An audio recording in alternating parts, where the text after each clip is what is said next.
Hello दोस्तों, आप सुन रहे हैं स्टोरी लॉग और मैं हूं आपका होस्ट। आज हम सुनाने जा रहे हैं एक डरावनी कहानी जिसका नाम है अंधेरे की सच्चाई। क्या एपिसोड 2। तो आराम से बैठिए, रोशनी कम कर लीजिए और ध्यान से सुनिए, क्योंकि ये कहानी आपको डराने के साथ साथ सोचने पर भी मजबूर कर देगी। अब तक आपने देखा, रिया नई नौकरी के लिए दिल्ली के एक पुराने अपार्टमेंट में शिफ्ट होती है। पहली रात उसे पड़ोस के बंद फ्लैट से किसी के रोने की आवाज सुनाई दी। पड़ोसियों ने बताया कि वह फ्लैट 10 साल से खाली है और वहां एक परिवार की रहस्यमय तरीके से मौत हुई थी। रिया ने ठान लिया कि वह इस फ्लैट का सच जानकर रहेगी। तो चलिए शुरू करते हैं अंधकार का रहस्य का एपिसोड 2। रात का समय। रिया ने खुद को शांत करने के लिए चाय बनाई, लेकिन दिमाग बार बार उसी बंद फ्लैट की तरफ जा रहा था। पड़ोसियों की बातों ने उसके अंदर का डर और जिज्ञासा दोनों बढ़ा दिए थे। अगर उस फ्लैट में कुछ अजीब है तो मुझे इसे पता करना ही होगा। ऐसे ही डरते रहना सही नहीं है। उसने एक छोटी टॉर्च और फोन अपने साथ लिया। उसने निश्चय किया कि रात में दोबारा उस फ्लैट के पास जाएगी। रात 12 बजे थे। रिया चुपचाप अपने फ्लैट से बाहर निकली। पूरी बिल्डिंग में गहरी खामोशी छाई हुई थी। उसके कदम खुद ब खुद उस बंद फ्लैट की ओर बढ़ने लगे। जैसे ही उसने दरवाजे के पास कदम रखा, उसे फिर वहीं रोने की आवाज सुनाई दी। ये आवाज असली है, ये मेरा वहम नहीं हो सकता। उसने धीरे धीरे दरवाजे को धक्का देने की कोशिश की। दरवाजा हल्का सा खुला। फ्लैट के अंदर अंदर का माहौल अजीब और ठंडा था। पुरानी दीवारों पर धूल जमी थी और फर्श पर बिखरे हुए कागज और टूटी हुई चीजें पड़ी थीं। रिया ने टॉर्च जलाकर चारों ओर देखा। तभी उसे कोने में एक पुराना फोटो फ्रेम पड़ा मिला।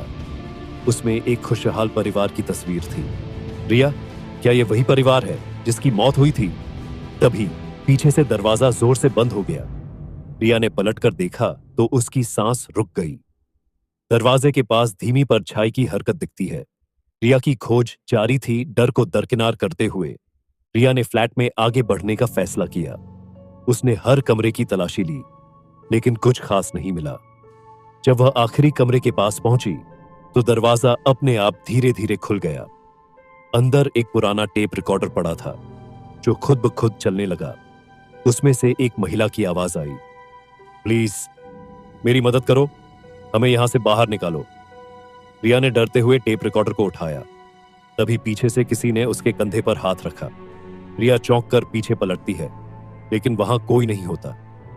सुबह का समय था। रिया किसी तरह फ्लैट से बाहर निकली और पूरी रात जागती रही।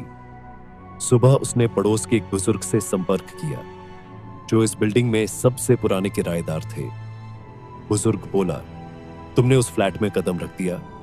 वो परिवार मदद मांग रहा है, लेकिन जो भी उनकी मदद करने की कोशिश करता है वो खुद फंस जाता है। रिया, लेकिन उनकी मौत क्यों और कैसे हुई थी? बुजुर्ग बोला, कहते हैं वो लोग किसी ताकतवर आत्मा को परेशान कर बैठे थे। उस आत्मा ने बदला लिया और तब से वहां कोई चैन से नहीं रह पाया। रिया ने ठान लिया कि वह उस परिवार की सच्चाई और उनके साथ हुए हादसे का सच जरूर उजागर करेगी। लेकिन वह नहीं जानती थी कि उसकी ये जिज्ञासा उसे किस अंधेरे में ले जाने वाली है।